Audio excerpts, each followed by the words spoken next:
By the end of the lesson, I will be able to multiply fractions.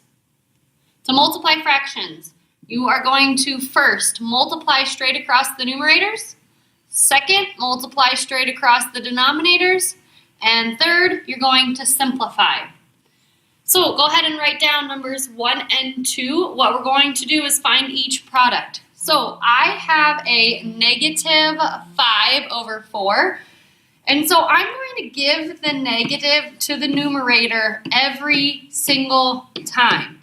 If I always give the negative to the numerator, then I will never go wrong. I can also give it to the denominator, but I cannot give it to both. So always give the negative to the numerator. And I'm going to multiply. You might need this because you're going to be multiplying integers. And remember, this is your MD triangle, your multiplication and division triangle. So I'm going to multiply straight across. So negative 5 times 1 and 4 times 3. So negative 5 times 1 is negative 5. And then 4 times 3 is 12. I cannot reduce negative 5/12, so that's going to be my final answer. I'm going to look at number 2. I do not have any negatives, so I'm going to just multiply straight across the top and straight across the bottom. So 8 times 7 is 56, and 7 times 10 is 70. Now I need to reduce, and I know that 56 and 70 can be reduced by 7. So I'm going to divide the numerator and the denominator by 7. And my answer is going to be then 8/10. I know now that I can reduce that again, and I can reduce that by 2. So I'm going to divide the numerator and the denominator by 2, and I am going to get a final answer of 4/5. Another way that I could have reduced this is using our cake. I can divide 56 divided by 2, and I can also divide 70 divided by 2. So 56 divided by 2 is 28, and 70 divided by 2 is 35.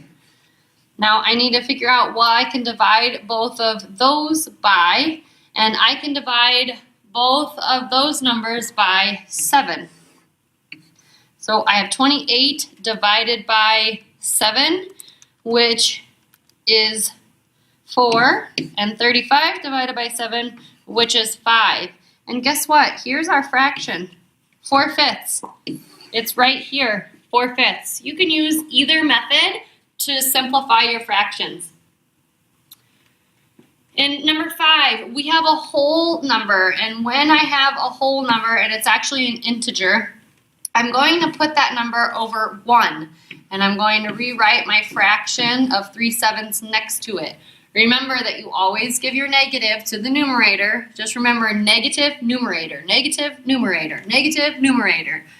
I'm going to multiply straight across the numerator and straight across the denominator. So negative 2 times 3 is negative 6, and 1 times 7 is 7, and I cannot reduce negative 6/7. In number 6, we have 2 mixed numbers, so I'm going to have to change them into improper fractions. I'm going to leave the negative alone.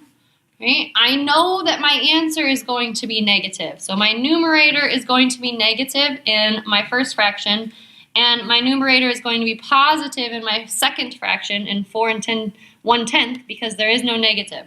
So I'm going to multiply 2 times 3 and then add 2.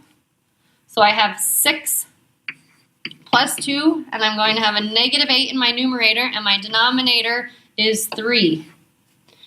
I'm going to multiply 4 times 10 and add 1. So I have 40 plus 1, which is 41, and my denominator in my second fraction was 10.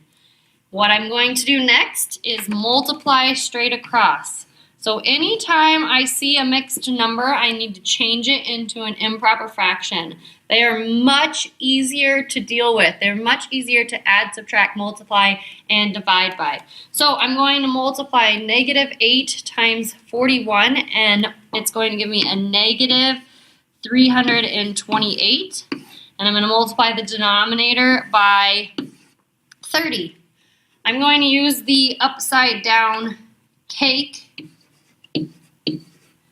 to show you how to simplify the fraction. I know that I can divide both of those by 2, and 328 divided by 2 is 164, and 30 divided by 2 is 15.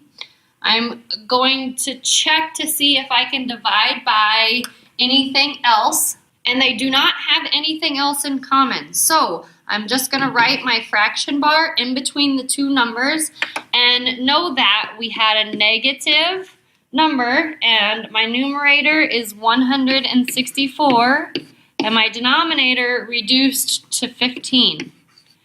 On your tests, leave your improper fraction as an improper fraction unless the directions say to state it as a mixed number. Same thing when you're completing your con assignments. So I would like you to try these. So pause the video, try these, and then press play to check your answer. So here are your answers. For number 7, 77 over 20, and number 8 is negative 45/4. Here are your 2 extra practice problems. You're going to pause the video if you choose to do these. If you do not choose to do these, then you do not have to. So you're going to pause the video, and when you're done, press play so that you can see the answers. The answer for number 9 is 30 over 7, and the answer for number 10 is 95 over 16.